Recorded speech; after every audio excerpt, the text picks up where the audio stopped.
Hello and welcome to this Beyond Exploring session of Antonio and Mellida by John Marston. Just a recap for any newbies online. Obviously, as you all know, after his wife and son were taken hostage and he was ordered to hunt down his former gangmates. No, sorry, that's the wrong John Marston. If you're here for Red Dead Redemption, please go away. These are not the droids you're looking for. Oh. We are doing, yes, popular culture references. I think I should put it out there because, you know, when you do a Google search for the playwright John Marston, you will get a popular computer game from the last decade, of which we're the Red Dead Redemption 2 is not actually that old, and so that really does mess up trying to talk about John Marston on the internet. So it's a two-part play that we're starting today. We're going to be looking at it across the week. We're starting with Antonio and Mellida and moving on into Antonio's Revenge. We have a little side step to look back at something we did last week, a little call back to the Spanish tragedy. That's going to be happening tomorrow, hopefully, and have a little chat about how these plays sometimes are in conversation with themselves. It's a difficult play to pull together enough actors for, so there's maybe some extreme doubling going on today. We shall see how it goes. But we have a fantastic team to battle our way through this text today. So first up, reading Galeatzo and Catzo is... Hi, I'm Alan Scott. I'm in Suffolk. Unlike many of the others here, I'm not a professional actor. And reading the prologue and Piero is... Hello, I'm Sarah. I'm an actor, writer, director, and I run a little audiobook company called Sounds Curious.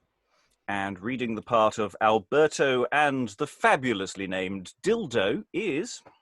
Hello, I'm William Sutton. I'm an actor here in Amsterdam. Excellent. And reading Forobosco and Flavia is... Hello, I'm Gloria and I'm an actor in London. Reading the part of Balurdo is...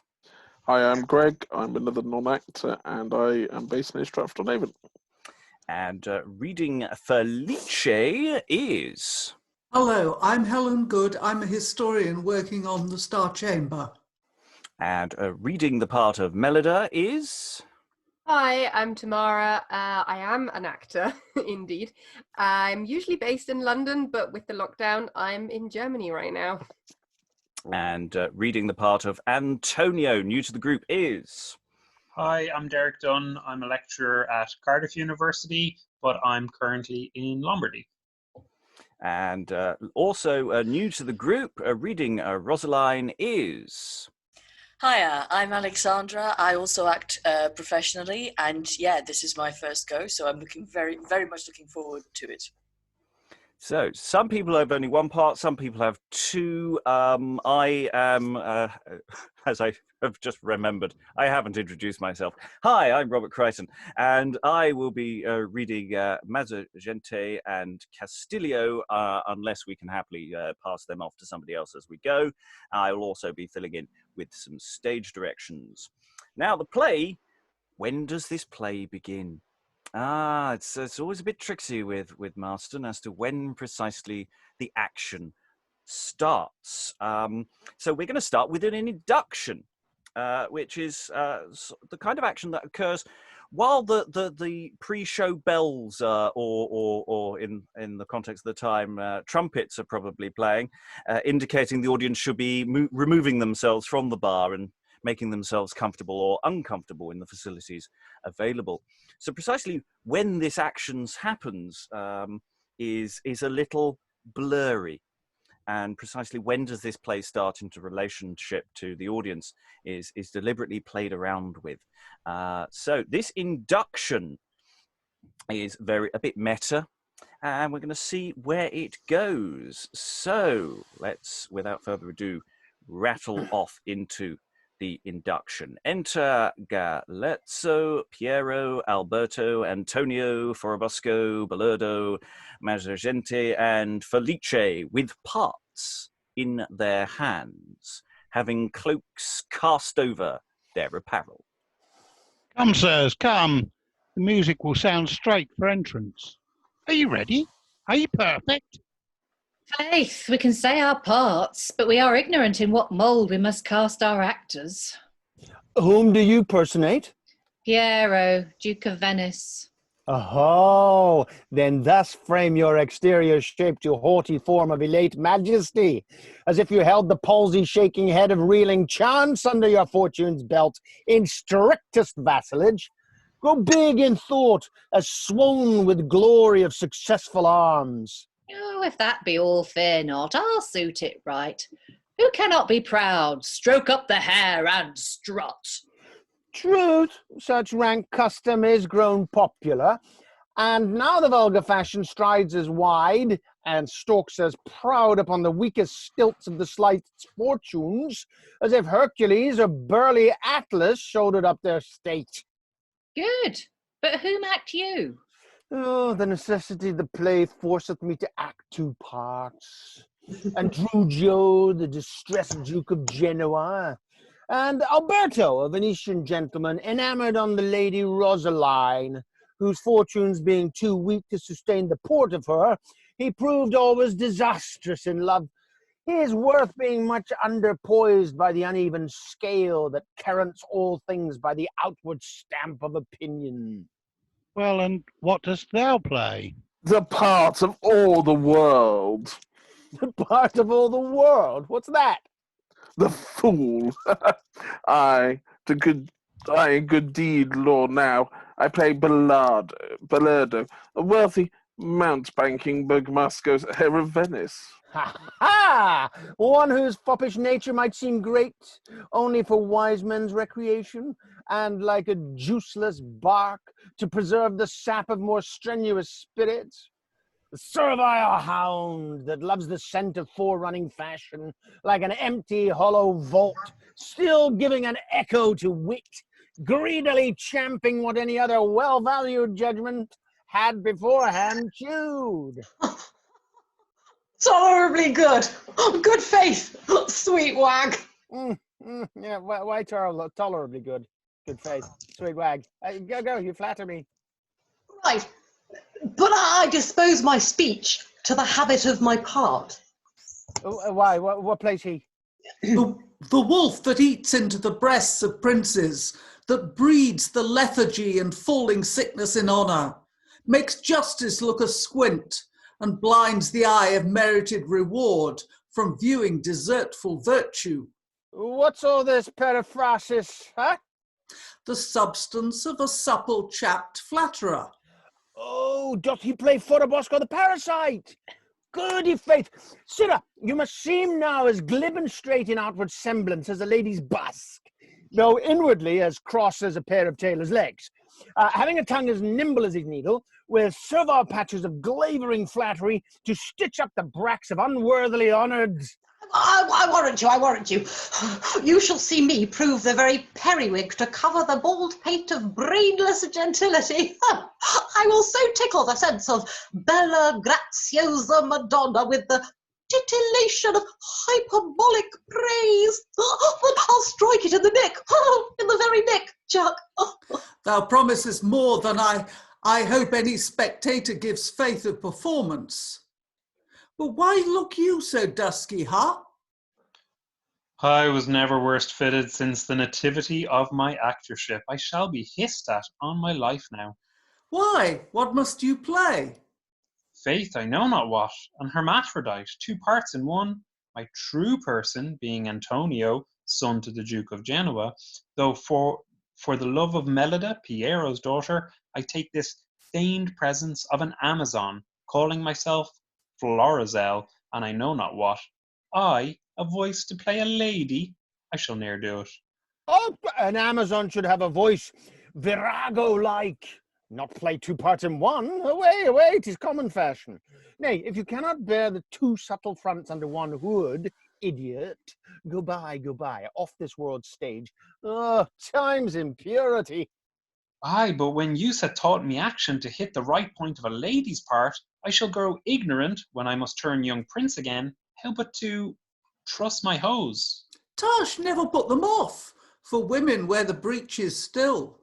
By the bright honour of a Millinois and the resplendent fulgure of his steel, I will defend the feminine to death, and ding his spirit to the verge of hell that dares privilege a lady's prejudice. And I exit, as does Forobosco and Balurdo. Rampum scrampum, Mount Tufty Tamburlaine. What rattling thunderclap breaks from his lips? Ah, 'tis native to his part. For acting a modern braggadocio under the person of Matzagente, the Duke of Milan's son, it may seem to shoot with good fashion of coherence. But methinks he speaks with the spruce Attic accent of adulterate Spanish. So 'tis resolved. For Milan, being half Spanish, half High Dutch, and half Italians, the blood of chiefest houses is corrupt and mongreled, so that you shall see a fellow vainglorious for a Spaniard, gluttonous for a Dutchman, proud for an Italian, and a fantastic idiot for all. Such a one conceits this Matzagente. But I have a part allotted me, which I have neither able apprehension to conceit, nor what I conceit, gracious ability to utter. Whoop, in the old cut. Good, show us a draught of thy spirit. 'Tis steady, and must seem so impregnably fortressed with his own content, that no envious thought could ever invade his spirit. Never surveying any man so unmeasurably happy, whom I thought not justly hateful for some true impoverishment. Never beholding any favour of Madam Felicity gracing another, which his well-bounded content persuaded not to hang in the front of his own fortune. And therefore, far from envying any man, as he valued all men infinitely distant from accomplished beatitude, these native adjuncts appropriate to me the name of Feliche. But last, good thy humour. And exeunt Piero, Alberto, and Galeatzo. 'Tis to be described by signs and tokens, for unless I were possessed with a legion of spirits, 'tis impossible to be made perspicuous by any utterance. For sometimes he must take austere state, as for the person of Galeatzo, the son of the Duke of Florence, and possess his exterior presence with a formal majesty, keep popularity in distance, and on the sudden fling his honour so prodigally into a common arm, that he may seem to give up his indiscretion to the mercy of the vulgar censure. Now, as solemn as a traveller, and as grave as a Puritan's ruff, with the same breath as slight and scattered in his fashion as anything. Now as sweet and neat as a barber's casting bottle, straight as slovenly as the yeasty breast of an ale knight, now lamenting, then chafing, straight laughing, then. What then? Oh, faith, I know not what. It had been a right part for Proteus or Goo. Oh, blind Goo would have done it rarely, rarely. I fear it is not possible to limn so many persons in so small a tablet as the compass of our plays afford. Right.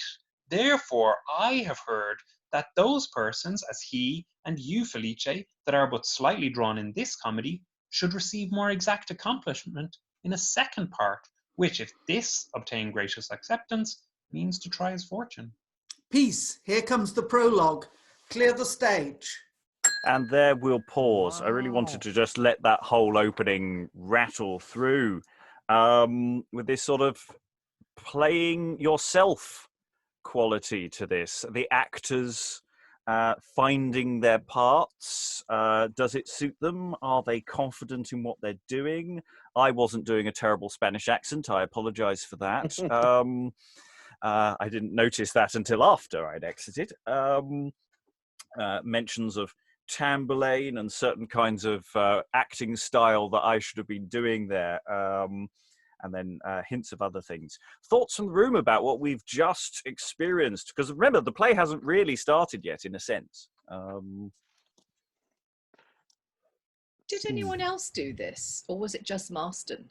It happened a reasonable amount. It seems to be very much a thing that happens a lot in boys' companies plays. They really do a lot of meta games. Ben Jonson does this as well, quite a lot. So it's a thing. It's definitely a thing. And I assume that Blind Guy would have been a well-known actor, performer. I don't know.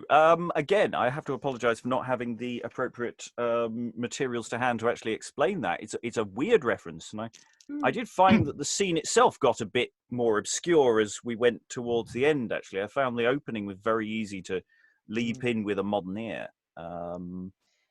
I think, because I had tried to find out a little about what exactly the framing of this scene in my head, which is probably not helpful.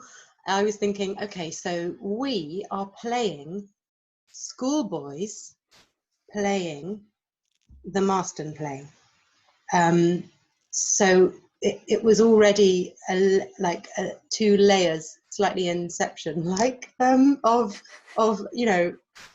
an actor playing a character playing a character. Yeah. Yes, and I think that is a legitimate point, especially if what does one do with this?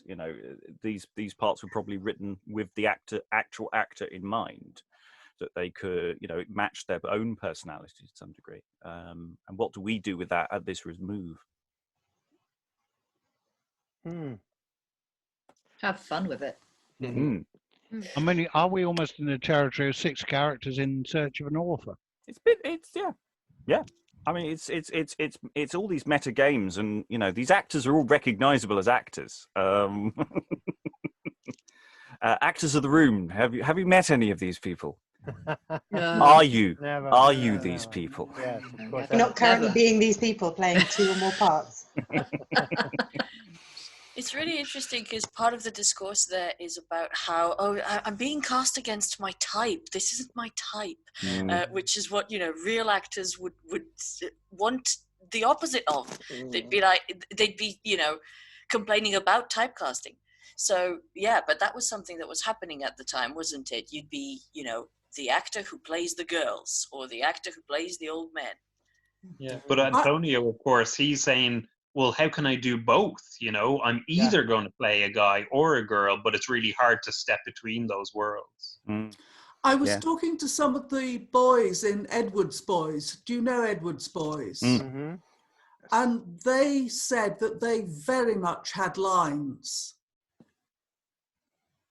They played types. And they got attached to a certain type. I don't know if actually, I can't remember if Edward's Boys have done Antonio and Mellida. Actually, I should double check that. If they have, it will be. There's probably a recording available. They've certainly done a lot of stuff around it. Derek, they did Antonio's Revenge. I was going to say, I thought they'd done one of the 2 of these. Yeah. So I like Alberto. The necessity of the play forceth me to act 2 parts. Right. Yeah. It reminded me in a wonderful way of Spanish tragedy, that last section of Spanish tragedy on Friday with the giving out to the parts by Hieronymo. Just that sort of slight, We may notice other echoes of Spanish tragedy in other parts of this play. I think we'll, unless anyone's got an additional new point to make, we'll move forward. Apparently, Blind Guy was a baboon. Oh, right. So it's an animal of some kind. Yeah, I just looked it up as well Right. on Google Books. The theatre in its time says it's a blind performing ape. Yeah, exactly what I got. Yes, it's the actor playing Antonio does seem to be quite an interesting. There seems to be much more in a journey with him than with some of the others. He really is unsure of what he's doing, and will that feed into the part later? That's a question we can ask. And of course, they announce, it's the prologues coming on now. So get out of the way. Here comes the prologue. Go prologue. The wreath of pleasure and delicious sweets begirt the gentle front of this fair troop. Select and most respected auditors, for wit's sake, do not dream of miracles.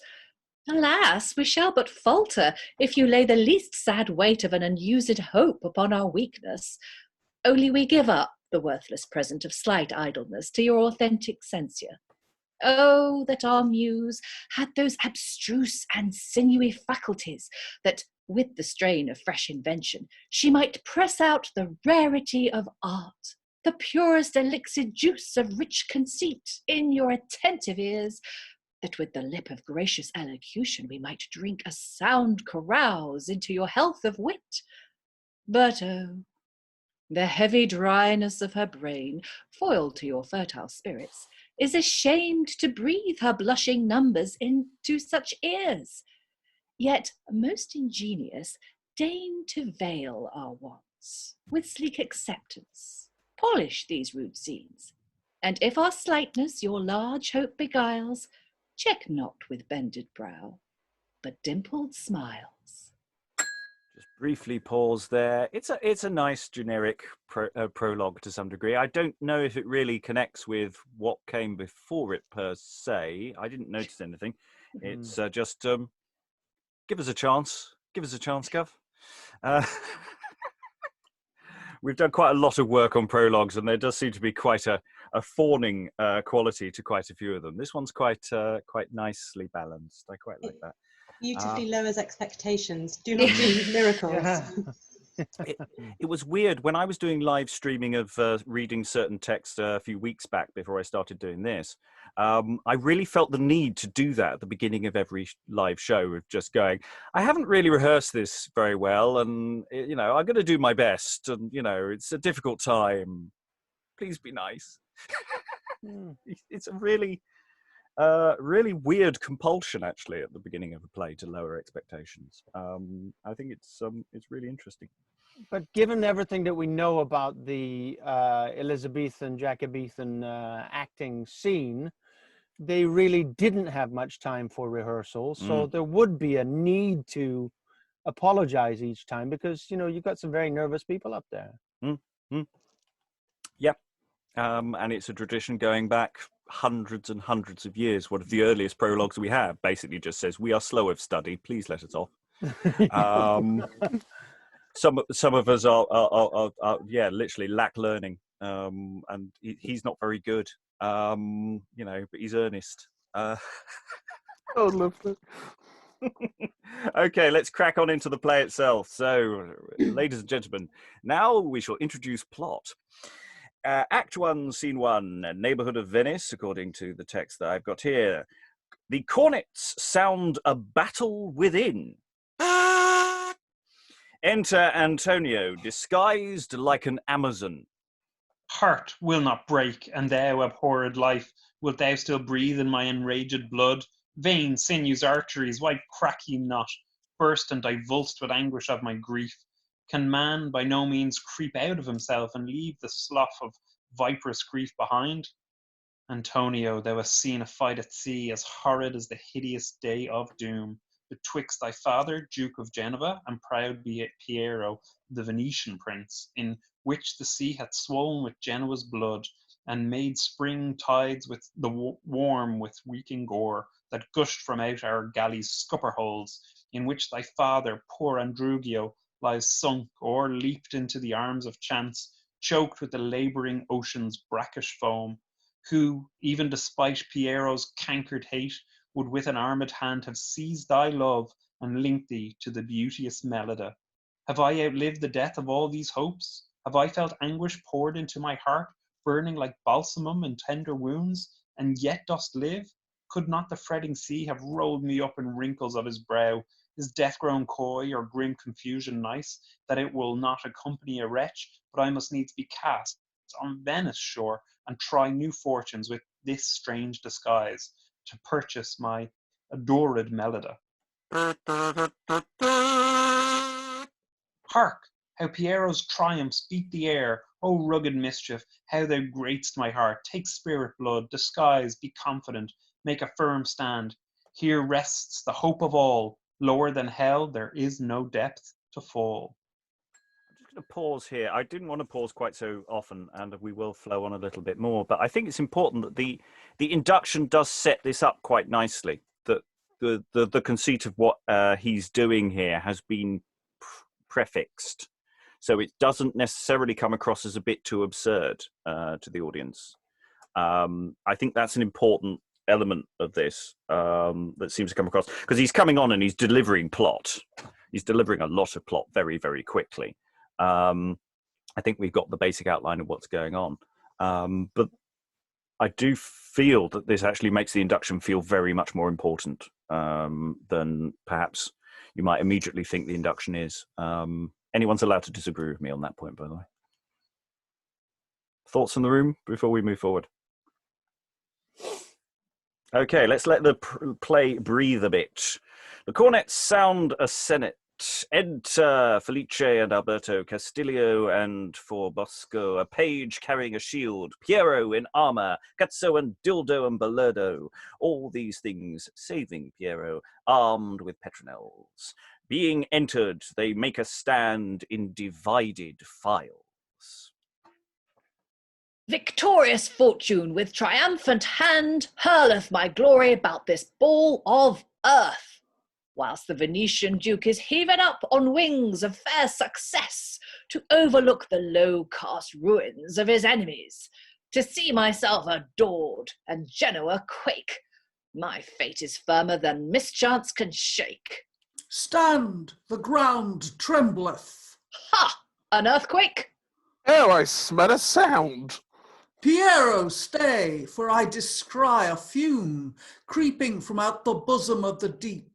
The breath of darkness, fatal when 'tis whist in greatness' stomach.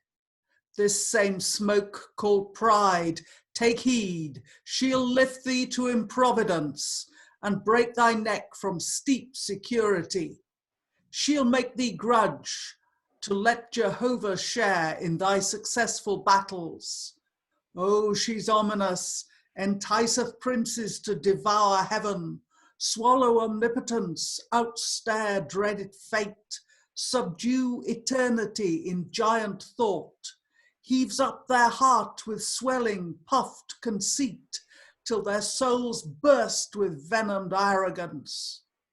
Beware, Piero, Rome itself hath tried, confusion's train blows up this Babel pride. Pish. Dimitto superis, summa votorum attigi. Alberto, hast thou yielded up our fixed decree unto the Genoan ambassador? Are they content, if that their duke return, to send his and his son Antonio's head, as pledges steeped in blood, to gain their peace? With most obsequious, sleek-browed entertain, they all embrace it as most gracious. Are proclamations sent through Italy that whosoever brings Andrugio's head, or young Antonio's, shall be guerdoned with 20,000 double pistolets and be endeared to Piero's love? They are sent every way. Sound policy. Sweet Lord. Confusion to these limber sycophants. No sooner mischiefs born in regency, but flattery christened it with policy. Why then, omi celitum excelsissimum. The intestine malice and inveterate hate I always bore to that Andrugio glories in triumph o'er his misery. Nor shall that carpet boy Antonio match with my daughter, sweet-cheeked Mellida. No, the public power makes my faction strong. Ill when public power strengtheneth private wrong. 'Tis horse-like not for man to know his force. 'Tis godlike for a man to feel remorse. Pish! I prosecute my family's revenge, which I'll pursue with such a burning chase till I have dried up all Andrugio's blood. Weak rage that with slight pity is withstood. What means that fresh triumphal flourish sound? The Prince of Milan and young Florence heir approach to gratulate your victory.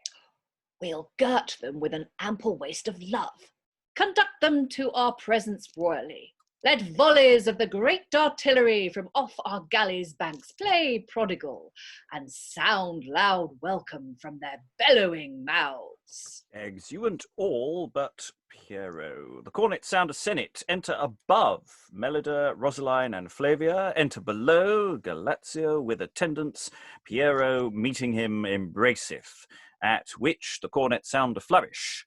Piero and Galeatzo exeunt. The rest stand still.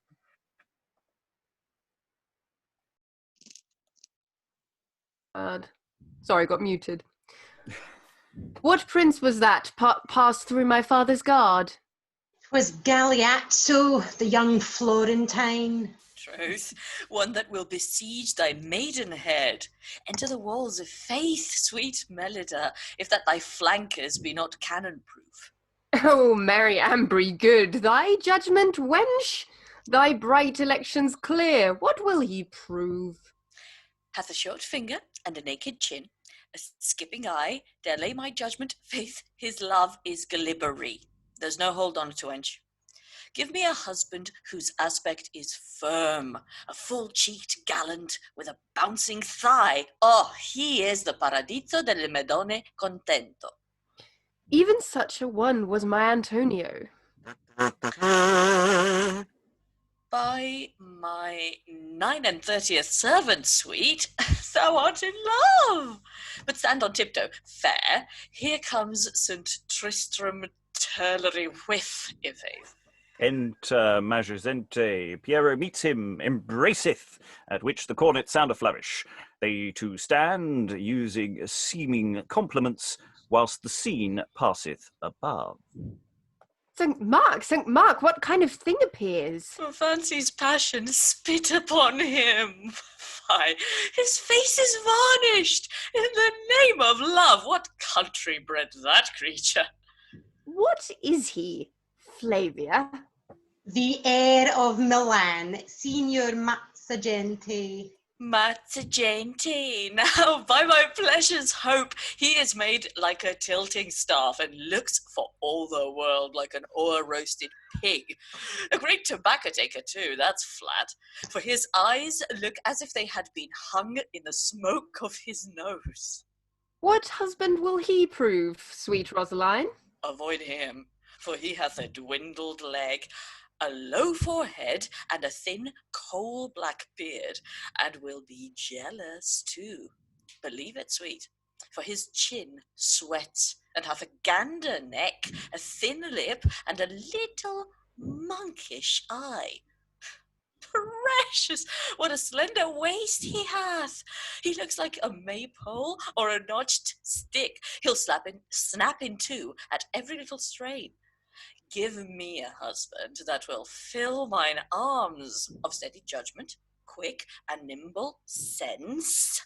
Fools relish not a lady's excellence. Exeunt all on the lower stage, at which the cornets sound a flourish, and a peal of shot is given. Bang, bang.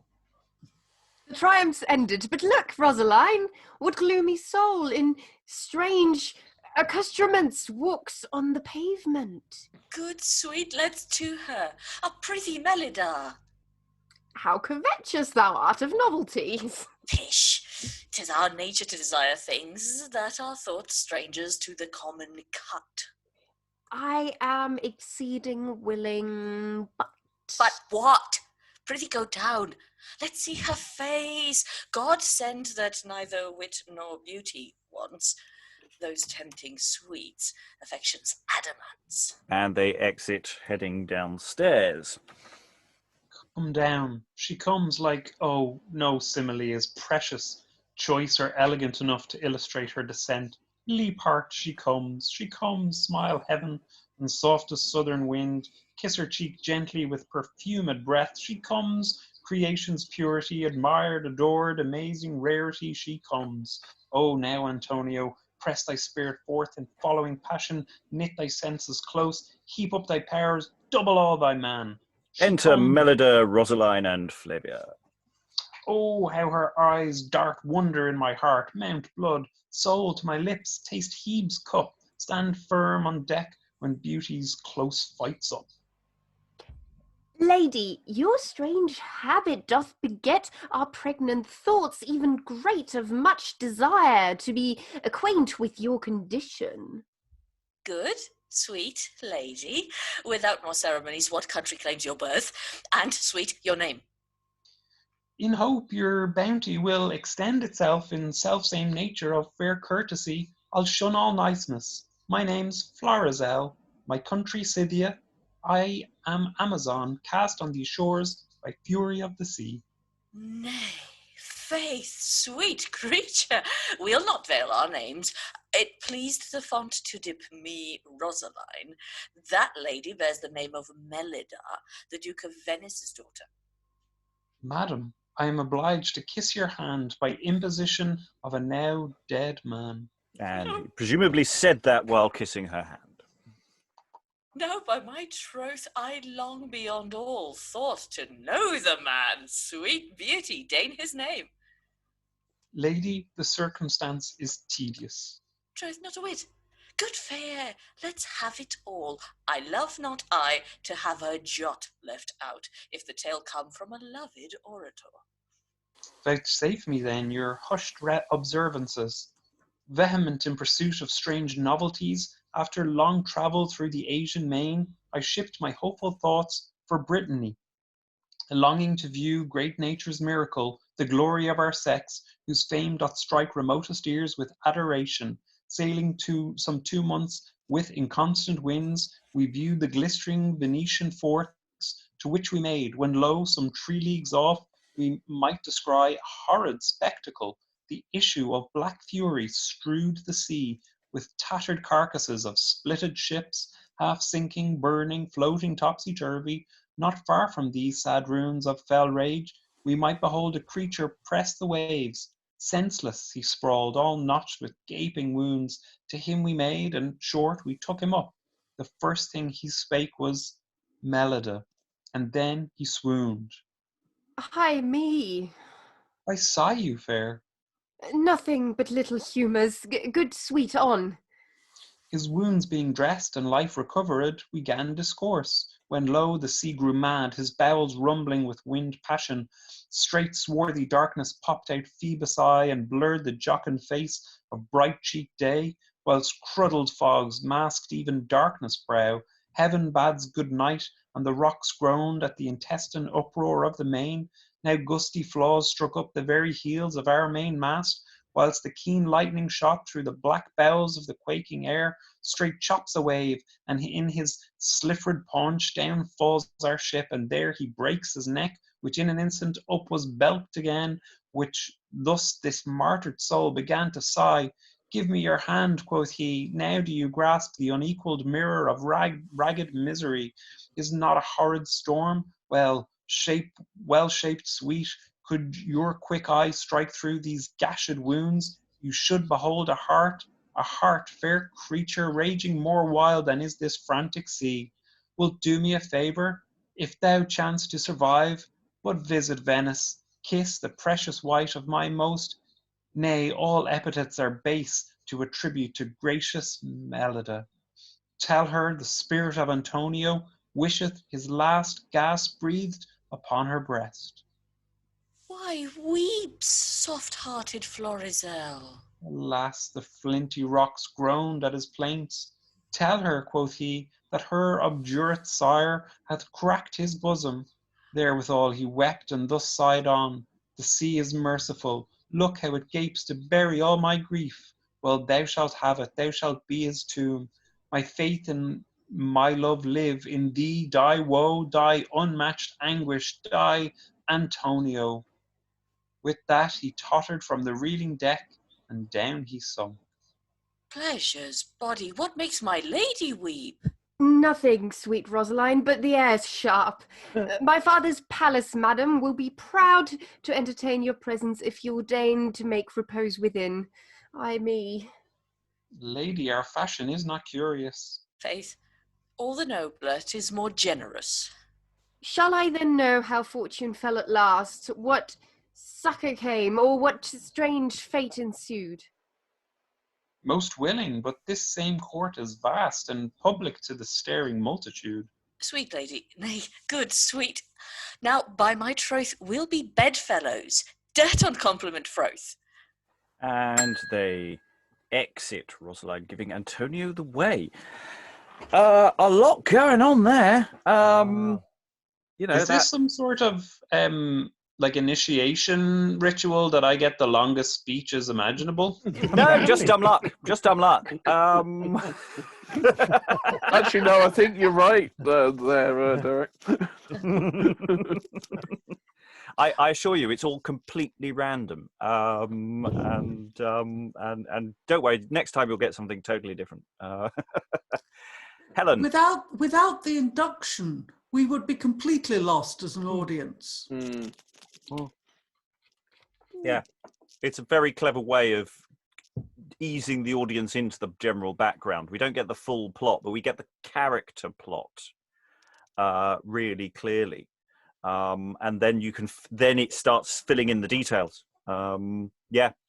And also the fact that, you know, straight from the off, the audience knows more than a lot of the characters, which is that lovely distancing, or, you know, bringing us closer to some of them but further away from others. It means they can play the dramatic irony of Antonio telling his own death. And the mixture of comedy as well as pathos in that of you know, what's going on there? Why is this character doing this particular action? I understand why he might be disguised and doing things around, but why is he telling this story in this way? Tamara, you have a thought? Well, also, so he comes on disguised as an Amazon or disguised as a woman. And this being a boys' company, it's kind of going, even for those people who are not listening that closely, who might have had a bit to drink, this is a male character playing a female character. This is not one of our boy players playing a woman, like Rossaline and Mellida would be.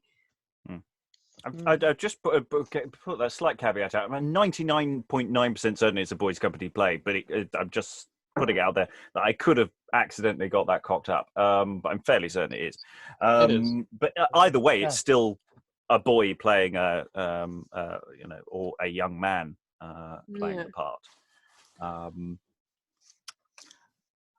I do love the way the constant repeated metaphor of eruptions of the bowel for the storm.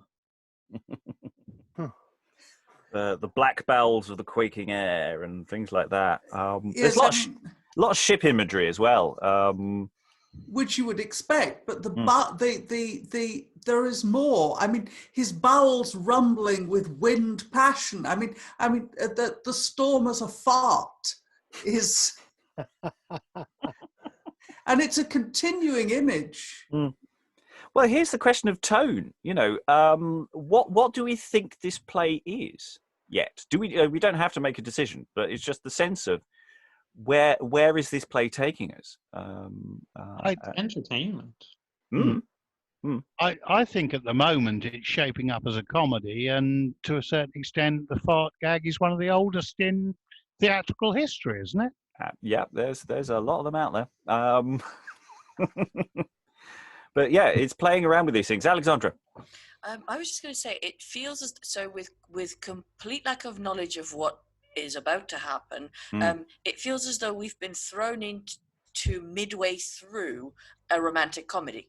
You know, of what is considered a romantic comedy of the period. You know, there are all these kind of staples that you see again and again that are clearly have been signposted from even before the play started, and now we're getting to, you know, watch them happen. It's those kind of jokes. It's those kind of relationships. I would really love it if that got subverted, but that's just me. We shall see. We shall see. I like to encourage predictions from those who haven't read ahead. It's always fun. Sometimes people are very, very, very right. I mean, you're right. As a romantic comedy, it works very well. It's, you know, there's a couple that, you know, there is love and there is an obstacle to their love, and it's quite an extreme obstacle. And there's the coming back in disguise to woo the same person as someone else, and yeah, lots of, obviously sex jokes and fart jokes would be comedy staples. So yeah, it's interesting that we're being thrown into that as the beginning, because that hopefully means we're going to move on to something that is not what we're expecting because of it. Yes, we shall see. And of course, we've also had the presentation of potential love rivals paraded, and the use of music, and also that there's so many bits where people do a sort of bit of visual tableau as part of the action that they're watching from somewhere else. There's a lot of visual detail going on here that is really, really important. Which as an audio company is only moderately problematic for us. Any other thoughts before we move into Act 2? That was Act 1, flown by. No, excellent. Okay, so, I'm on. Right, lovely. So Act 2, is that me? No, it's not. No, it's not. Thank God for that. It's Alan. Alan and William will be entering, and there's nothing like the comic potential of food on stage. So, Act 2, Scene 1, Palace.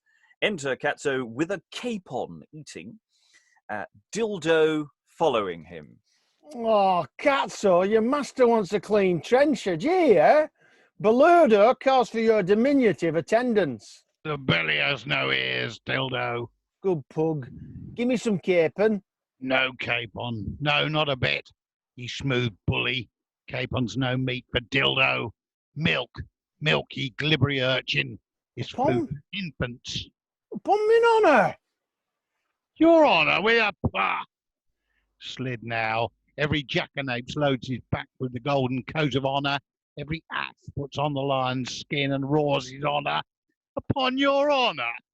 By my lady's pan-table, I fear I shall live to hear a vintner's boy cry, "'Tis reach, neat canary." Upon my honour. Me stomach's up. I think thou art hungry. The match of fury is lighted, fastened to the linstock of rage, and will presently set fire to the touch-hole of impaired temperance, discharging the double culverin of my incessant in the face of thy opprobrious speech. I'll stop thy barrel thus, good Dildo. Set not fire to the touch-hole. My rage is stopped, and I will eat to the health of the fool, thy master Castilo. And I will suck the juice of the capon to the health of the idiot, thy master Balurdo.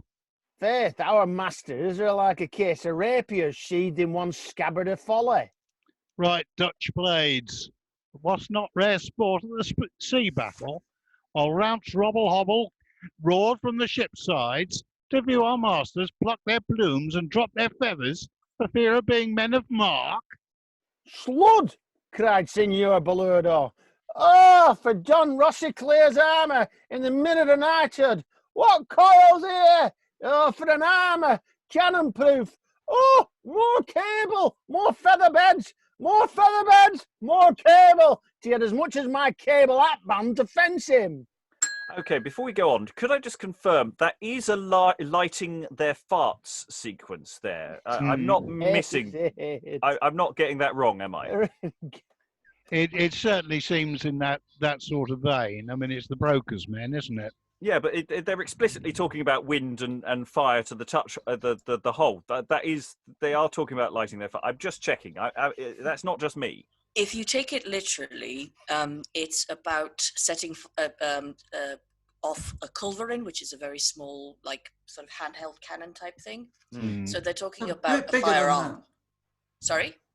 A bit bigger than that, a culverin. Mm. You know better than I. It wasn't portable. Mm. So certainly not a double culverin. So it's a cannon type object that they'd be setting off, and then they talk about rapiers, which are swords. Mm. Mm. Yes, but in the context of them talking about food and stomachs and am I just going off on a tangent here? I'm just asking the question. Am I reading too much into it? I think you maybe are, but you could play it that way. Yeah. Yeah. Okay, that's fine. That's fine. I tend to head in that direction. Sometimes I need to be warded off. Okay, let's move the scene on then. Enter Flavia in haste with a rebutto. Buxom Flavia, Can you sing? Song! Song! My sweet Dildo, I am not for you at this time. Madame Rossaline stays for a fresh ruff to appear in the presence. Sweet, away. 'Twill not be so put off. Delicate, delicious, spark-eyed, sleek-skinned, slender-waisted, clean-legged, rarely shaped. Who? I'll be at your service another season. My faith is reason in all things. Would I were reason, then, that I might be in all things? The breve and the semiquaver is, we must have the descant you made upon our names ere you depart. Faith, the song will seem to come off hardly. Troth, not a whit. You seem to come off quickly. Pert Catzo. Catzo. Knock it lustily then. And there is a song which we have no more information on. Enter Forobosco with 2 torches, Castilo singing fantastically. Yes, Rossaline running a Coranto pace, and Balurdo, Feliche following, wondering at them all. Make place, gentlemen, pages, hold torches. The prince approacheth the presence. What squeaking cartwheel have we here? Huh? Millet blast, gentlemen, pages, all torches. The prince approaches the presence. Ah, what a strong sense here. Somebody useth to wear socks. By this fair candlelight, 'tis not my feet. I never wore socks since I sucked pap. Savoury put off.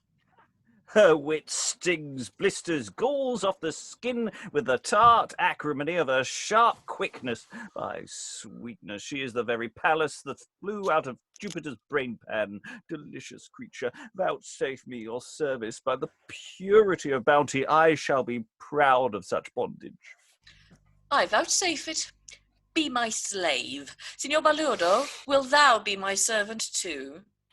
Oh God, forsooth, in very good earnest, Lord, you would make me as a man should say, Such sweet beauty, will you deign him your service? Your fool is your only servant. But good Feliche, why art thou so sad? A penny for thy thoughts, man. I sell not my thoughts so cheap. I value my meditation at a higher rate. In good sober sadness, sweet mistress, you should have had my thought for a penny. By this crimson satin that cost 11 shillings 13 pence, 3 halfpenny a yard, that you should, law. What was thy thought, good servant? Marry, forsooth, how many strike of peas would feed a hot hog fat against Christide? Servant, rub out my room. It soils the presence. By my wealthiest thought, you grace my shoe with an unmeasured honour. I will preserve the soul of it as a most sacred relic for this service. I'll spit in thy mouth, and thou wilt to grace thee. Oh, that the stomach of this queasy age digests or brooks such raw unseasoned gobs, and vomits them not forth. Oh, slavish sops! Servant, quoth you, faugh! If a dog should crave and beg her service, he should have it straight. She'll give him favours too, to lick her feet or fetch her fan, or some such drudgery. A good dog's office, which these amorists triumph of. 'Tis rare, well, give her more ass, more sot, as long as dropping of her nose is sworn rich pearl by such low slaves as these. Flavia, attend me to attire me. I think we'll just pause mid-scene there. Well, didn't that go into 50 Shades of Grey territory there? What an interesting universe of characters we're suddenly thrown into. We've had conventional love story, and now we have all sorts of things being played by boys. Thoughts about what is going on in this scene? Everyone's stunned It's- silence. it's Come on, very- it's people. very- It was it's great fun filthy. to play. Mm. There's Yes, a lot of filth. yeah. The moment I realised that I'm basically on my hands and knees and licking their boots, I mean, it is pure sadomasochism going on here, and suddenly these characters are leaping out in quite different, interesting directions. This is something Marston will do again, by the way, or to some degree, or elements of this. I think this is obviously aimed at the groundlings rather than those in the posh seats. I think this is aimed at the posh seats rather than the groundlings myself. Yeah, I do too, yeah. Depending on which school you went to. Yeah. It very much reminds me of being a sprog at grammar school. You know, being a first year in the grammar school in the north of England. It was a lot of filth was happening, and you know, a lot of spitting, and it was. This is I'm flabbergasted. I have no words at the moment. I think Edward's Boys Perry has mentioned this in passing in the past, that there is a sort of slightly weird porny aspect to some of the Boys Company stuff. I could be misquoting him on this, but I'm sure this is a comment that's been said, that there's something really quite disturbing, actually, about the context of these performances.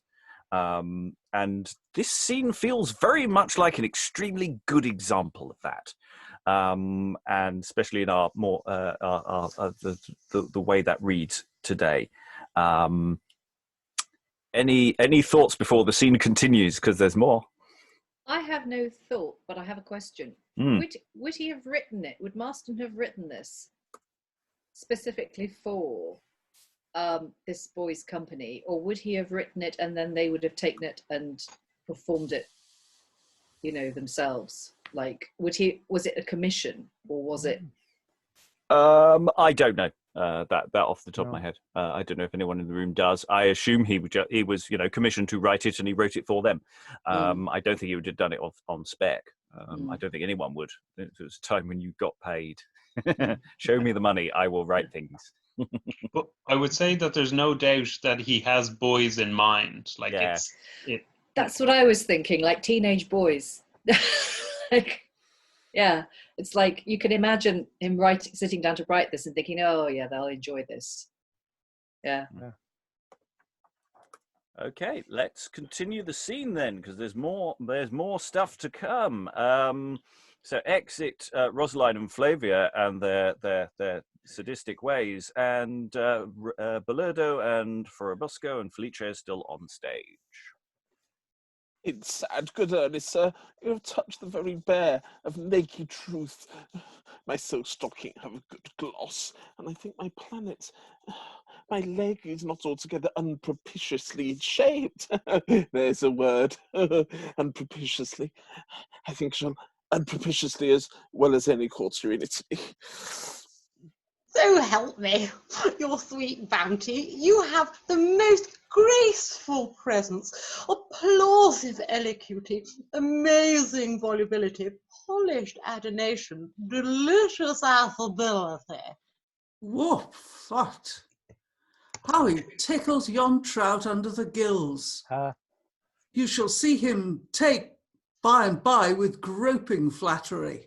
That ever ravished the ear of wonder by your sweet self, than whom I know not a more exquisite, illustrate, accomplished, pure, respected, adored, observed, precious, real, magnanimous, bounteous. If you have an idle rich cast jerkin or so, it shall not be cast away. If here's a forehead, an eye, a head, a hair that would make a, or if you have any spare pair of soul spares, I'll do you as much right in all kind offices of a kind parasite as any of my mean fortunes shall be able to. As I am a true Christian now, thou hast won thy spurs. For flattery? Oh, how I hate that same Egyptian louse, a rotten maggot that lives by stinking filth of tainted spirits.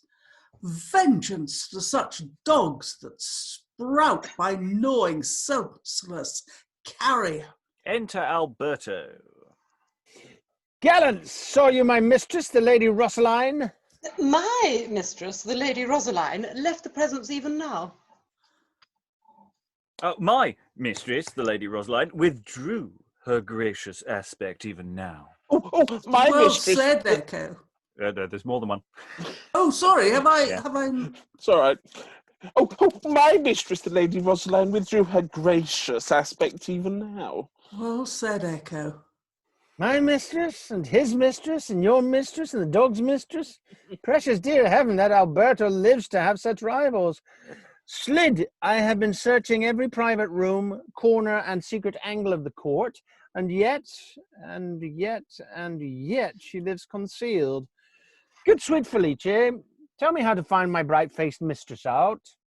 Why, man, cry out for lanthorn and candle light, for 'tis your only way to find your bright flaming wench with your light-burning torch. For most commonly these light creatures live in darkness. Away, you heretic, you'll be burnt for... Go, you amorous hound. Follow the scent of your mistress' shoe. Away. Make a fair presence, boys. Advance your lights. The princess makes approach. And please the gods now in very good deed law. You shall see me tickle the measures for the heavens. Do my hangers show?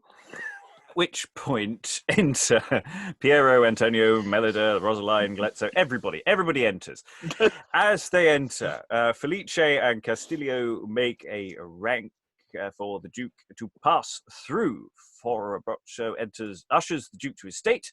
Then, whilst Piero speaketh his first speech, Mellida is taken by Galeatzo and Matzagente to dance, they supporting her. Rossaline in like manner by Alberto and Balurdo, Flavia by Feliche and Castilo. So basically, while this dialogue is about to happen, there's a lot of, again, physical business occurring around the room.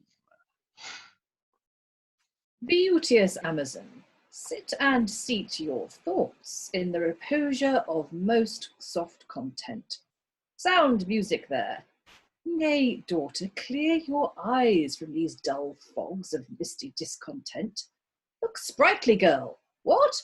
Though Antonio's drowned, that peevish dotard on thy excellence, that hated issue of Andrugio, yet mayst thou triumph in my victories, since, lo, the high-born bloods of Italy sue for thy seat of love. Let music sound. Beauty and youth run descant on love's ground. Lady, erect your gracious symmetry, shine in the sphere of sweet affection, your eyes as heavy as the heart of night. My thoughts are as black as your beard, my fortunes as ill-proportioned as your legs, and all the powers of my mind as leaden as your wit, and as dusty as your face is swarthy. Faith, sweet, I'll lay thee on the lips for that jest. I prithee intrude not on a dead man's right. No, but the living's just possession. Thy lips and love are mine. You ne'er took seizing on them yet, forbear. There's not a vacant corner of my heart, but all is filled with dead Antonio's loss. Then urge no more, oh leave to love at all. 'Tis less disgraceful not to mount than fall.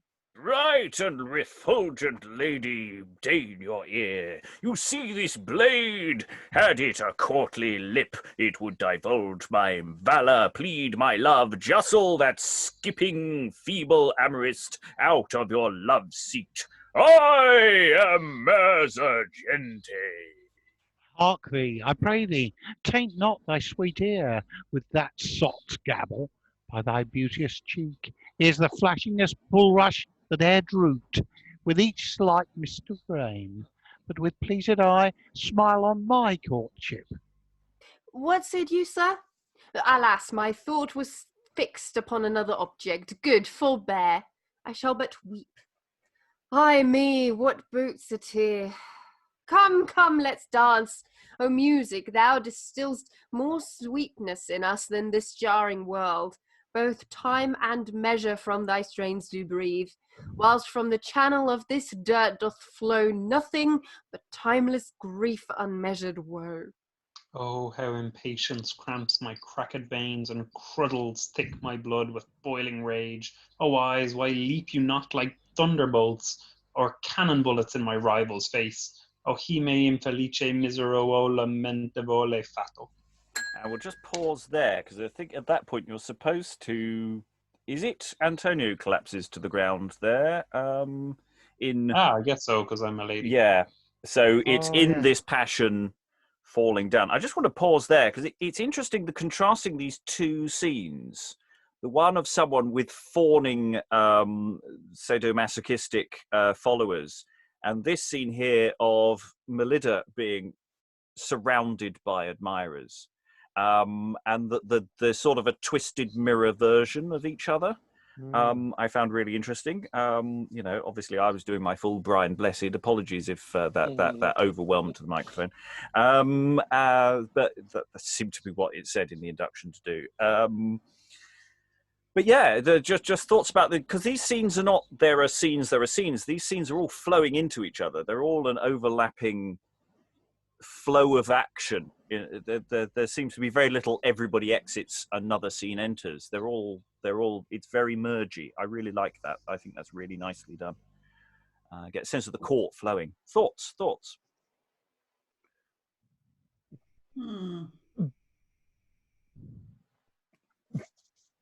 It's fascinating, this play. It's like nobody knows what to do with it yet, do you?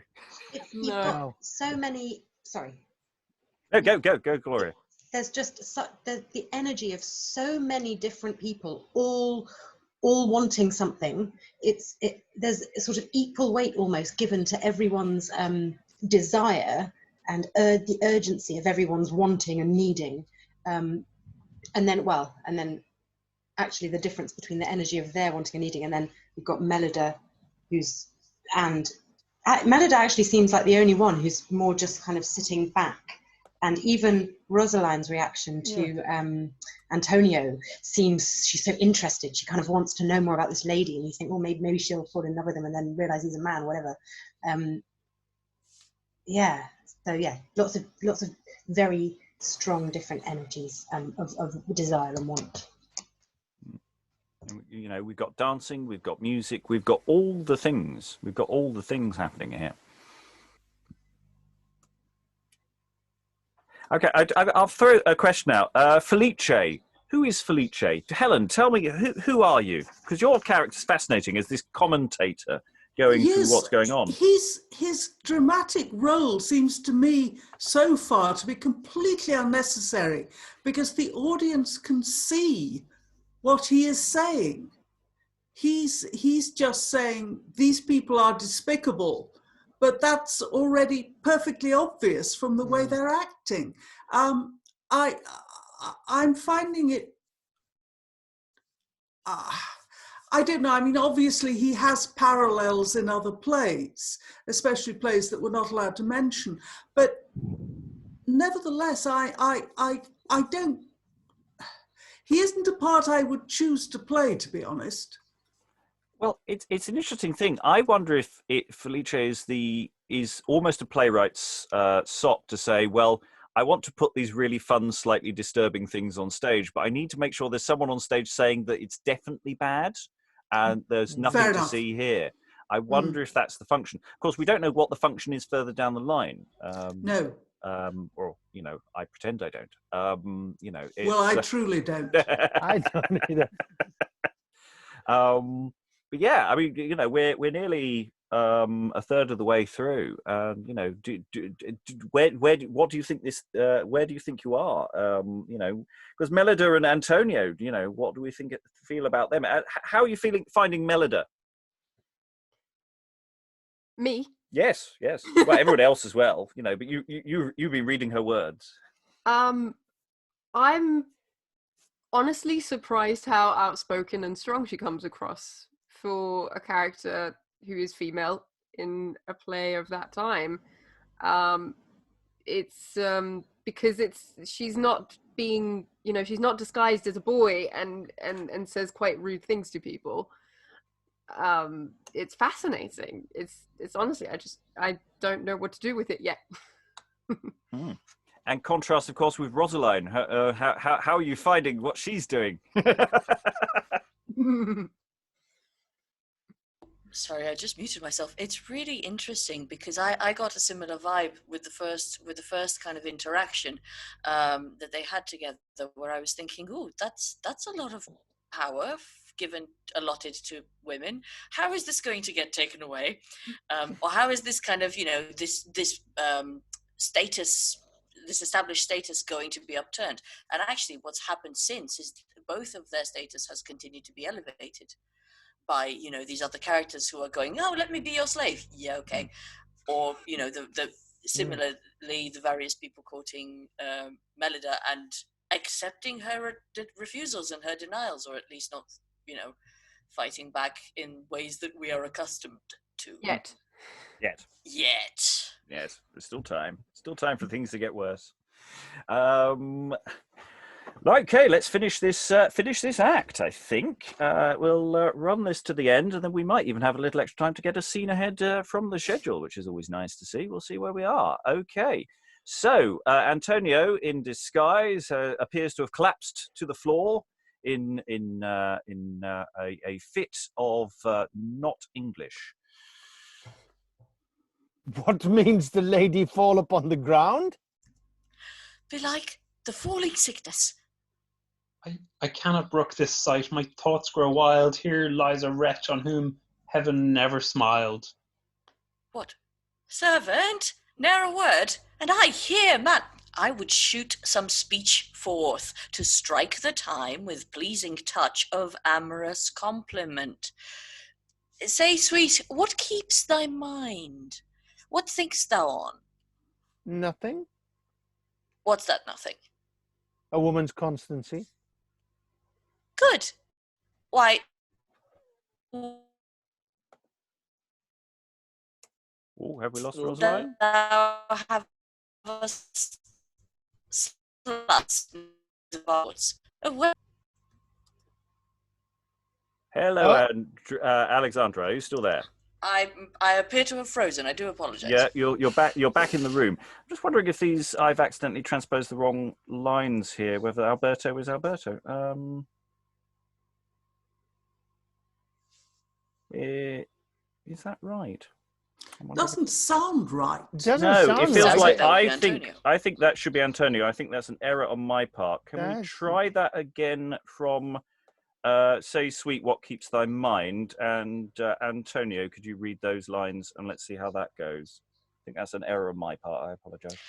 Sorry, unless the line that you've given to Antonio would be Alberto's as well, so that it's Alberto saying, why does she fall? And then Alberto saying, I can't brook this sight.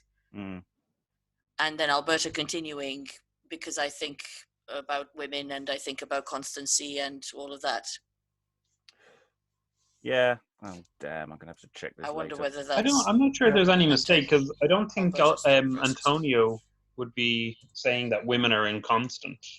Okay. Let's continue as read then, and see how this goes, and we may pick up on this again tomorrow when I can check. Can I just ask? Antonio has fallen down. We think so. It's unclear. Yeah. It's unclear. The lady there presumably is Antonio. Yeah. We think that's what's going on. In the guise of an Amazon. She's fallen on the ground. Does she then she then wake up and say, I cannot brook this sight, my thoughts go, yes, here lies a wretch? That seems to me, I think it's Antonio saying this from the ground, so to speak. Yeah, that would make sense. Rossaline. Well, I was proposing that might still be Alberto. So that you'd get Alberto going, oh, the lady has fallen on the ground. I can't look at that because, look, she's a wretch on whom heaven never smiled. Wait, hang on a second. Why are you talking about her in these ways? Well, because a woman's constancy and because... I'll buy that. I'll go along with it. Let's test that as a proposition. Let's go back from where we started. So let's go what means the lady fall upon the ground. All of this, Alberto. Let's run that as that. If we're working the assumption that Antonio's unconscious, then let's go with that. What means the lady fall upon the ground? Belike the falling sickness. I cannot brook this sight. My thoughts grow wild. Here lies a wretch on whom heaven never smiled. What? Servant, ne'er a word, and I hear, man.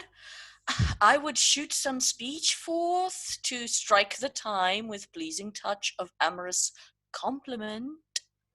Say, sweet, what keeps thy mind? What think'st thou on? Nothing. What's that? Nothing. A woman's constancy. Good. Why? Wouldst thou have a sluts, and never shift the vesture of our thoughts? Away, for shame! Oh no, thou'rt too constant to afflict my heart, too firm fixed in unmoved scorn. Pish, pish. I, fixed in unmoved scorn. Why, I'll love thee tonight. But whom tomorrow? Faith, as the toy puts me in the head.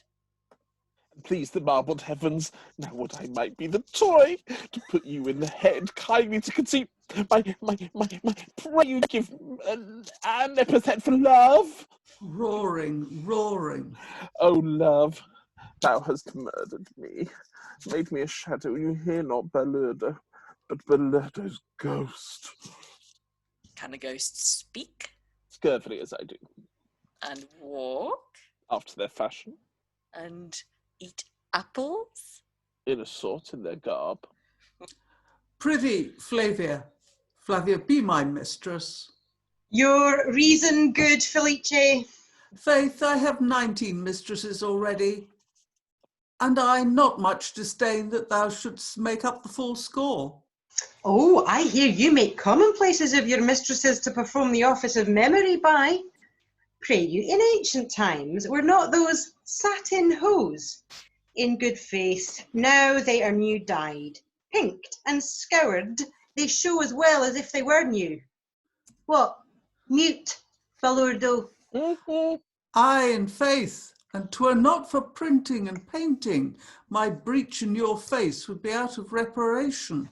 Aye, in faith, and 'twere not for printing and painting, my breach in your face would be out of reparation. Good again, Echo. Thou art by nature too foul to be affected. And thou by art too fair to be beloved, by wit's life most spark spirits, but hard chance, Latidine. Gallants, the night grows old, and downy sleep courts us to entertain his company. Our tired limbs, bruised in the morning fight, entreat soft rest and gentle hushed repose. Fill out Greek wines, prepare fresh cressel-lit light. We'll have a banquet. Princes, then good night. And we'll just briefly pause because we come to the close of the scene. So all of that action makes sense when we think of this as a dance with partners going round each other, an action. And the moment you remember that, because it's literally there in the stage directions, then that all makes sense. And the sort of weird wordplay and the switching of partners and the fact it doesn't seem to immediately feel like a series of conversations. They're not. We're catching snatches of conversations as they whisk by. I think that's one where a lot of rehearsal feels very needed to make sense of. Thoughts on that little sequence before we close the act? I'd love to know when Antonio gets up. Yeah. It feels like someone's picked him up and put him in a chair in the corner, doesn't it? Well, he gets sex on otherwise. Yeah. Perhaps by what means the lady, it's what intends the lady to fall upon the ground, that he doesn't actually fall. This is Alberto saying, are you going to fall down? You're so overcome. Yeah, it might not actually be following a logical action. It might just be part of a conversation that we've missed, or a very weird dance move.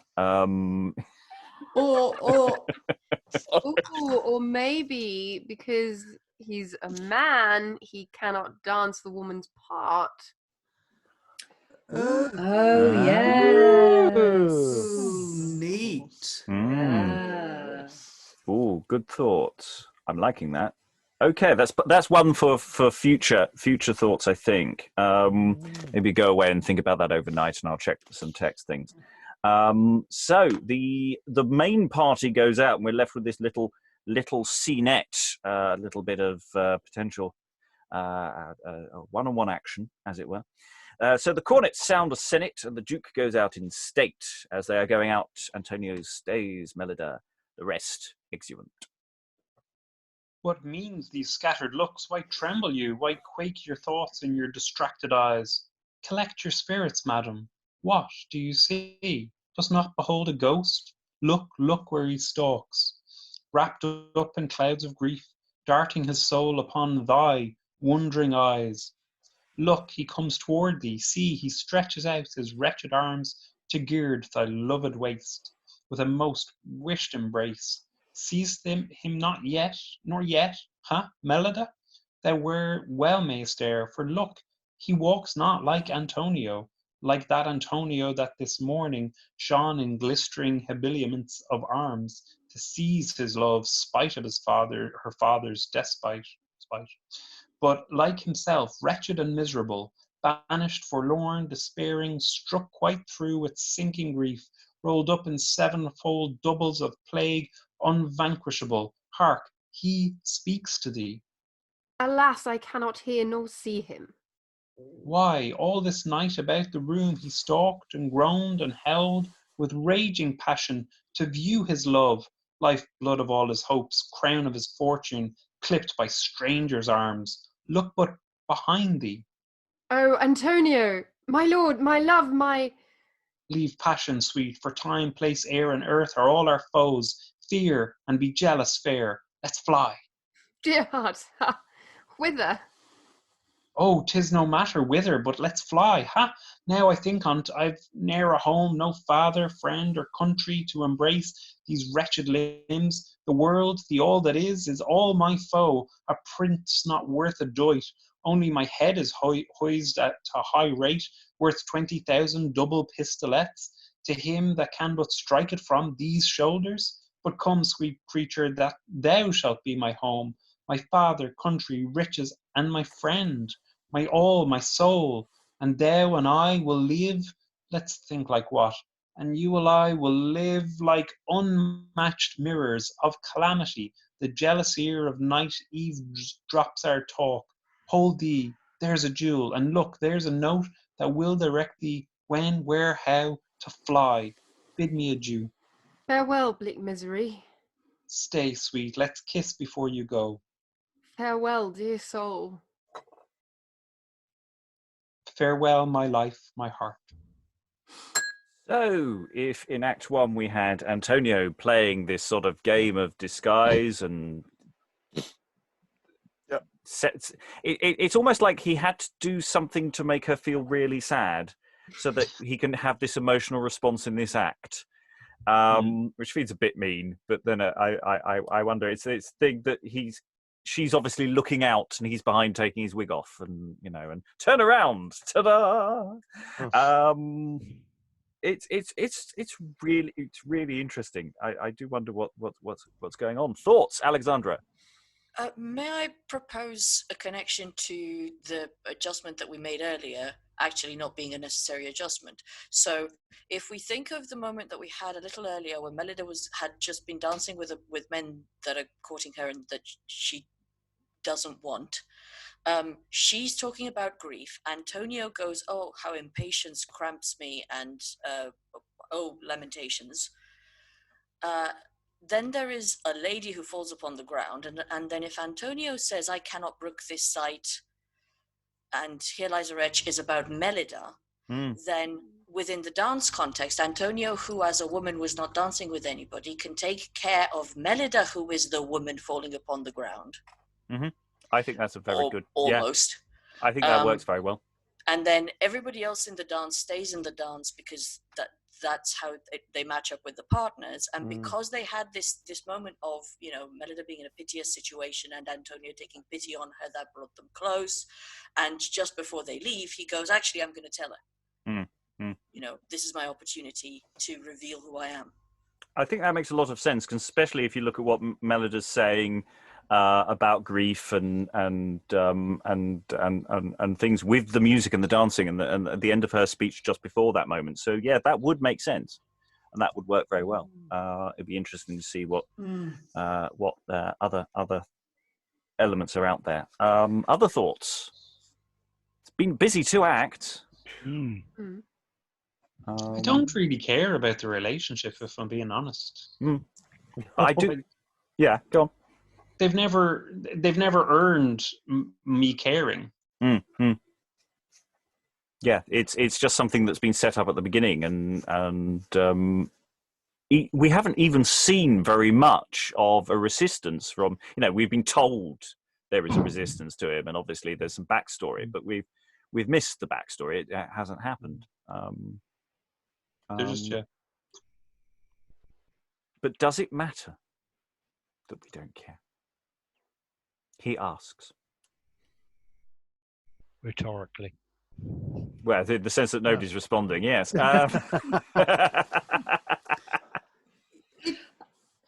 If you don't care about the protagonists, then it does lessen your involvement, the audience's involvement in the play. I think you've got to care a bit about your protagonists. I think. But then I guess. Or go Derek first, and then Gloria. Sorry, sometimes it can be misleading when the title is the name. Then you kind of look out for that character more. But part of me thinks that Antonio's not that big a draw, really. As a, it is the dance. There's so much else going on. Gloria, were you essentially saying the same point? Mute? Yeah, just that I think, although it's called Antonio and Mellida, I don't think that they're necessarily the protagonists. Tamara. Well, I was going to say, this is just a personal thing for me, but often when you have a romantic comedy, the surrounding characters, to me personally, are more interesting than the amorous couple. So romantic comedies tend to be more of an ensemble-based thing. Yeah. You don't have the star parts in quite the same proportion. Yeah, Sarah. This is almost beyond that, though. I agree with what Tamara's saying. It's quite often the character parts in a rom-com that are, the more fascinating and entertaining. This, though, is almost beyond that. There's some really good jokes in it. There's some really funny dialogue. There's some fantastic setups, and you can imagine the physical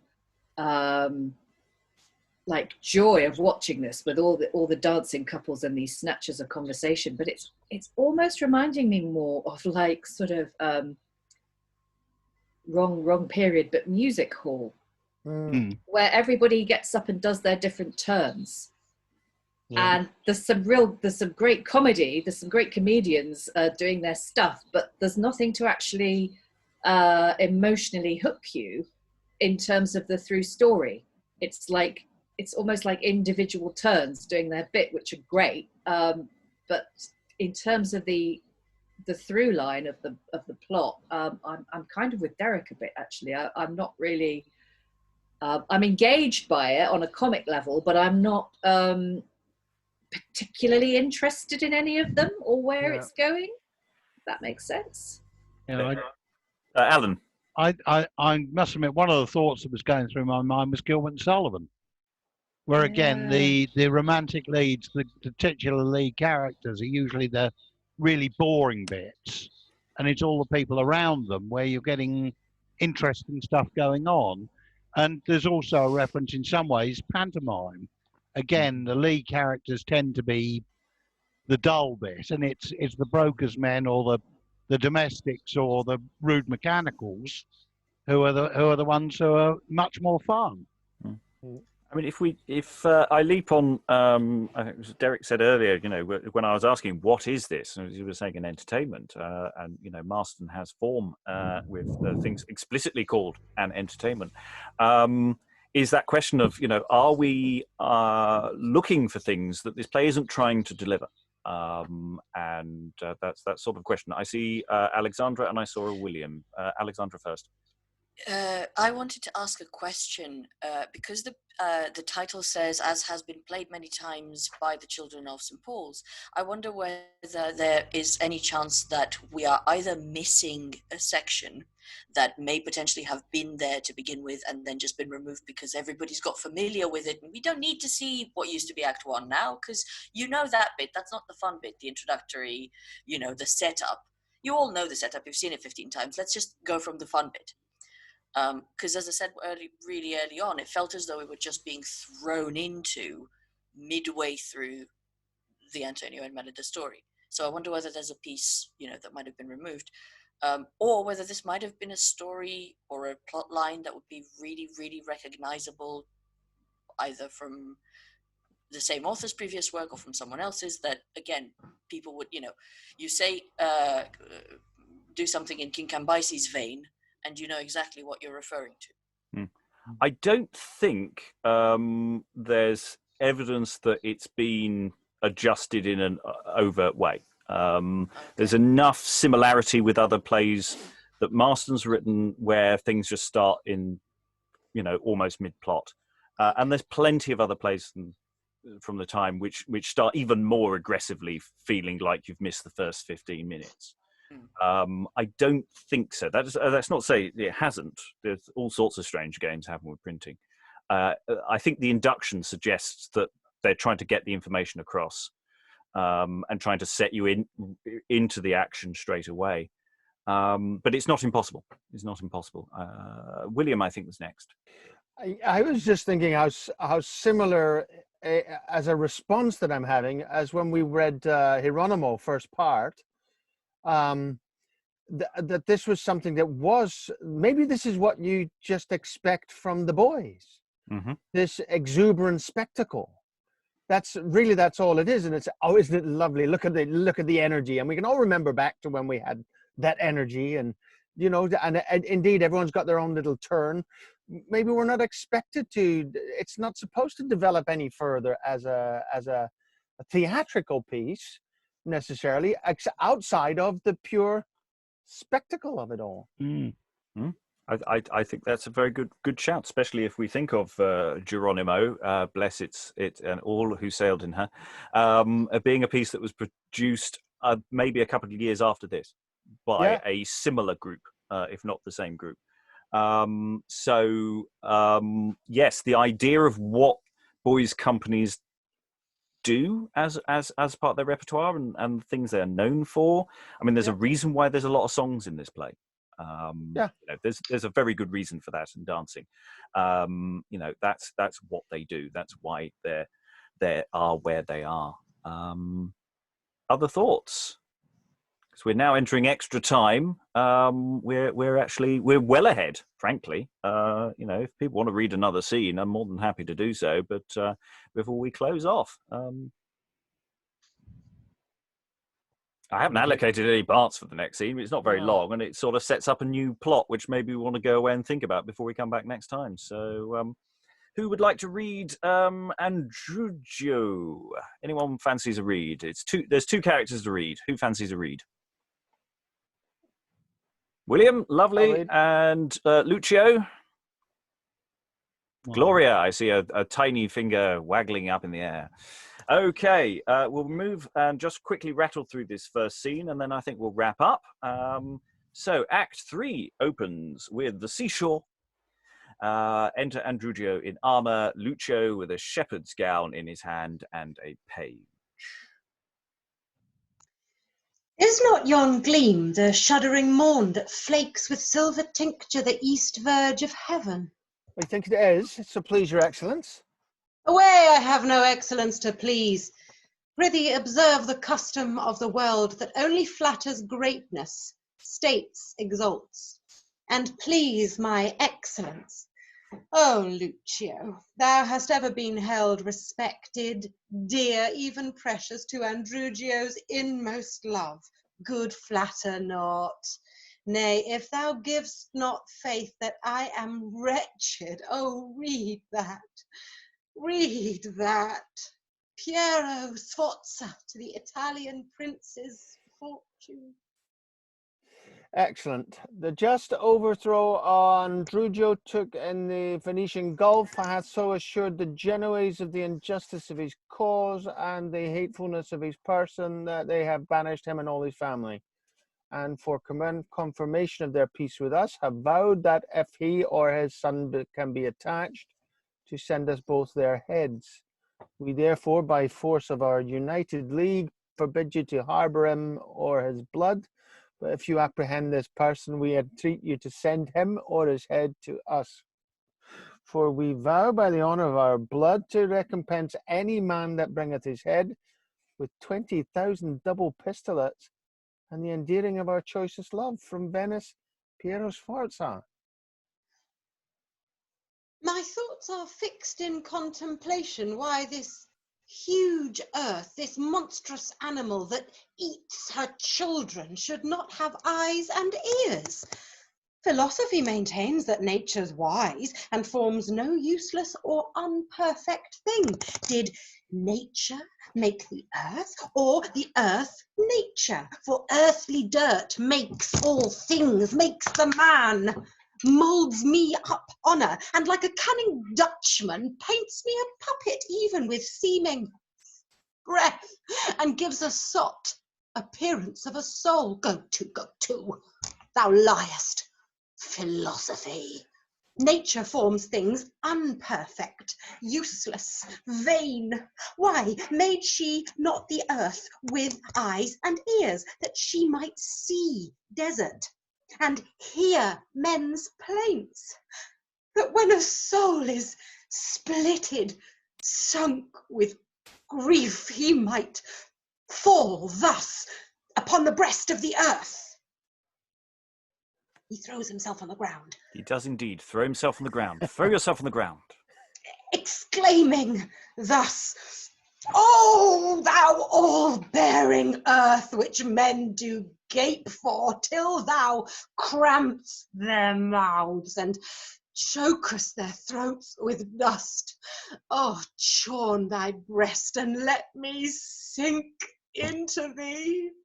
Look, who knocks? Andrugio calls. Oh, but oh, she's deaf and blind. A wretch but lean relief on earth can find." Sweet Lord, abandon passion and disarm, since by the fortune of the tumbling sea, we are rolled up upon the Venice marsh. Let's clip all fortune, lest more lowering fate. More lowering fate. Oh, Lucio, choke that breath. Now I defy chance. Fortune's brow hath frowned, even to the utmost wrinkle it can bend her venoms spit. Alas, what country rests? What son, what comfort that she can deprive? Triumphs not Venice in my overthrow? Gripes, gapes not my native country for my blood? Lies not my son tombed in the swelling main? And yet more lowering fate. There's nothing left unto Andrugio but Andrugio, and that nor mischief, force, distress, nor hell can take. Fortune, my fortunes, not my mind shall shake. Spoke like yourself, but give me leave, my lord, to wish your safety. If you are but seen, your arms display you, therefore put them off and take. Wouldst thou have me go unarmed among my foes, being besieged by passion, entering lists to combat with despair and mighty grief, my soul beleaguered with the crushing strength of sharp impatience? Lucio, go unarmed. Soul, resume the valour of thy birth. Myself will dare all opposites. I'll muster forces, an unvanquished power. Cornets of horse shall press the ungrateful earth. This hollow-wombed mass shall inly groan and murmur to sustain the weight of arms. Ghastly amazement with upstarted hair shall hurry on before and usher us while trumpets clamour with a sound of death. Peace, good my lord, your speech is all too light. Alas, survey your fortunes, look what's left of all your forces and your utmost hopes. A weak old man, a page, and your poor self. Andrugio lives, and a fair cause of arms. Why, that's an army, all invincible. He who hath that hath a battalion royal, armour of proof, huge troops of barbed steeds, main squares of pikes, millions of harquebush. Oh, a fair cause stands firm and will abide. Legions of angels fight upon her side. Then, noble spirits, slide in strange disguise unto some gracious prince and sojourn there, till time and fortune give revenge firm means. No, I'll not trust the honour of a man. Gold is grown great, and makes perfidiousness a common waiter in most princes' courts. He's in the check roll. I'll not trust my blood. I know none breathing but will cog a die for 20,000 double pistolets. How goes the time? I saw no sun today. No sun will shine where poor Andrugio breathes. My soul grows heavy. Boy, let's have a song. We'll sing yet, faith, even in despite of fate. And luckily, because I have a boy available, there is a song sung here. Song ends. 'Tis a good boy, and by my troth, well sung. Oh, and thou felt'st my grief, I warrant me. Thou wouldst have struck division to the height, and made the life of music breathe. Hold, boy, why so? For God's sake, call me not Andrugio, that I may soon forget what I have been. For heaven's name, name not Antonio, that I may not remember he was mine. Well, ere yon sun set, I'll show myself, worthy my blood. I was a duke, that's all, no matter whither, but from whence we fall. Okay, so this scene sort of sets another element of the overall chaos going on. It's interesting, the drama just pauses so we can have a bit of a song. Just a little bit of a song there. Be nice to know what the song was. Was it thematic or was it just something completely random? Do we get the impression that Daddy is quite like his son in terms of sense of performance and histrionics? Never knowingly understated. Yes, we've had a decent interval from Act 2 to say, right, no, now's the time to introduce the additional characters, the extended cast, and the additional stakes outside of the court, because this is a scene outside, the environs that we've been in. Are they at sea? Are they on? They're not on a boat. No, they're on a seashore, I think is what it said. So in the Venetian marsh. Yeah. Yeah. Oh yes. So they're on the run or whatever, and beating the sand, the goo, in despair. And I think you may need to practice that because we might have more similar action later. Final thoughts before we close off around the room. Play so far, the scene we've just done. Anything? I see Helen's mouth is open, mid ready for something. Yes, I had to rush back very quickly to the cast list to find out what Andrugio was about, and I was surprised to find that this was the father of Antonio, which hadn't actually occurred to me. In direct opposition to that, I had noticed the name, so I knew exactly who it was coming in. So I think we have been given cues. We've just been given very, very few. So again, if we already knew, then it would be very easy to go, oh yeah, that's the guy, the other guy. But they did specify the pistolets thing comes 3 times, I checked. And so Antonio talks about it. He mentions it to Mellida, so Antonio knows that he and his father have this bounty on their heads. And then at the very beginning, Piero also talks about the bounty and names both of them as father and son. So it's a matter of the production needs to really hammer that in. When the mentions are there, we just need to get it across. Because there's only 2, and then as Helen said, if having missed those few occasions, then these people occur who make no sense in the context of what we've just seen. Yes, I mean, you can put me in at the dimmer end of the audience then. So I think it's important. It's important that that's a question about delivering good exposition. If if an audience member does drift off for a second, and trust me, I do it all the time, then you need to make sure there are enough hooks hanging for people to grab hold of. Other thoughts in the room before we close the session? William? Alan, and then Derek, I think. Right.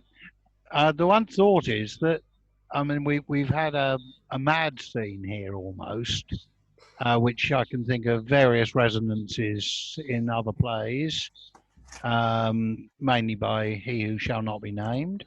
I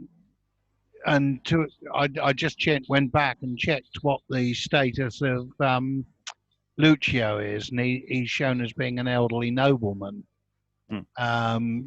In some ways, the way it came, I almost wondered whether he was caught fool, not explicitly stated as such. Certainly histrionics, if not full madness. Derek. Oh, I was just going to compliment William. I liked how your Lucio kind of didn't really know the contents of the proclamation and didn't really care either. I thought that was a nice twist. Thank you very much. William, do you have any thoughts yourself? I did the same thing. I've just gone straight back to the dramatis persona, just to get my head straight on who is who within this play. I'm hoping tomorrow it'll open up a little bit more, and there will be some kind of exposition that we can actually hang on to throughout this thing. I think it's interesting with the court. I think the visuals are really what sell what's going on there. Those hangers-on, those parasites. The castlet actually is very helpful in this version. It does state who they sort, the character types almost that you've got there. You've got the parasite, the spruce courtier, the old nobleman, a rich gull. You've got all of the types laid in there, and I think that probably has a good connection with what we're expected to see visually. Tamara, any final thoughts? I just thought how often I kept going back to Commedia dell'arte and the characters you get there, and when we talked about how the lovers are the least interesting characters as well, I didn't bring it up then, but suddenly I thought of Commedia dell'arte and how you have the smart servants and the pompous characters as well. It's it just reminded me of all those stock characters being employed in a way. Yes, the love interests don't wear masks. All the others are caricatures, exactly, and there's that fun. Sarah, any final thoughts? Well, just picking up on what Tamara said there, you've got Piero, haven't you? Although he's not the Piero that we know from Commedia dell'arte, but he's I don't know, there's a resonance there maybe. I found that last scene, I found that the most interesting scene in the whole play so far. I did love the humour of the earlier scenes. They were very funny, but this, I feel we've suddenly got a bit more meat on the bones. And William and Gloria both did such a great job with it. I was like, suddenly I was hooked in a way that I hadn't been hitherto. So who knows what's going to happen next? Yeah, it was the first time that I felt a contrast between the characters, that the characters were actually balancing themselves off. Yeah. And for the rest of the time, it's just been like pile it on, pile it on, pile it on, pile it on. So, yeah. Are we almost seeing a situation where we're moving from the first up until the beginning of Act 3? We're almost in straight comedy, rom-com territory with stock characters. Now we're actually starting to get something with a bit more meat on the bone. I suspect it won't be quite so neat and tidy as that. I think we'll get all the things at different times. Greg, any last thoughts? No, but had great fun playing it. Yes, it is really. I've really enjoyed the few lines I gave myself. I managed to balance myself quite well today. Nothing like fawning on the footsteps of a domineering woman. That's obviously that's where my casting should go for the future. And on that note, unless anyone has any final thoughts. There's a sentence I didn't really want to wish I'd started. The monstrous regiment will be after you, sir. Yeah. Sign off. Okay. No, I wasn't telling you to sign off. I was saying just write that down and sign it. Yeah, there was a line, actually, just before we sign off, there was a line Balurdo did, the toy line, which reminded me of something the Prince of Wales said about 20, 30 years ago. But I won't go any further than that because it's really not going to get past our YouTube censors. So I'd like to thank all the readers today for their thoughts. We'll be continuing this journey tomorrow, as well as dipping into a different play, which is textually similar. But otherwise, thank you very much and goodbye. Bye.